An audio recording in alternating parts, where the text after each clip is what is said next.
సర్పంచ్ అంటే ఊరికి తండ్రిలాగా. రైతు ఆత్మహత్య చేసుకుంటే చచ్చిపోయిన వాళ్ళ కుటుంబానికి నష్టపరిహారం ఇప్పించుడు కాదు.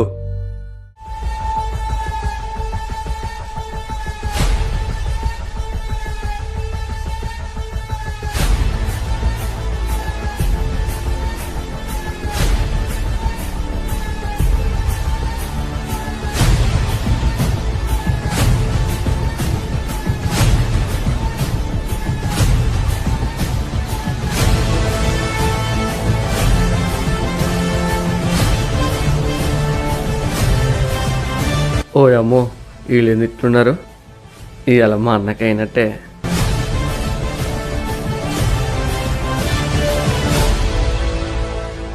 ఏందన్నా అర్జెంటుగా రమ్మని ఫోన్ చేసినావు? జరా నీతో మాట్లాడుతుండేరా.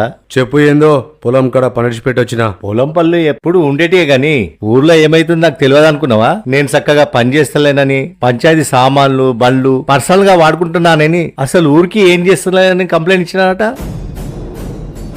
నువ్వు చేసిన మంచి మొదట్లో మంచిగానే ఉండే. రోజు రోజుకు ప్రజల సమస్యలు ఏంది అని పట్టించుకుంటలేవు. అందుకే గట్ల చేసిన. మొదట మంచిగా చేసా అని నువ్వే అన్నావు. ఇంకా ఇది ఎంత ఎందుకు? గవర్నమెంట్ కి చెప్పి రోడ్లు తెచ్చిన, నీళ్లు తెచ్చిన, లైట్లు తెచ్చిన, ఊళ్ళ సమస్యలన్నీ చూసుకున్నా. మీరు అడిగిన అన్ని తెచ్చిన కదా. ఇంకా ఈ రాజకీయం ఎందుకు తిరుపతి? రోడ్లు, లైట్లు, నీళ్లు ఇవి కాదన్న సమస్యలు.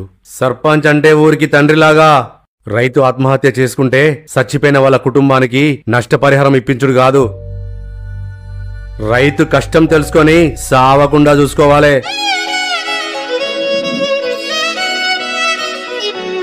ఏ ముచ్చట మాట్లాడిన తృప్తన్నా, గ్రేట్ అన్నా నువ్వు.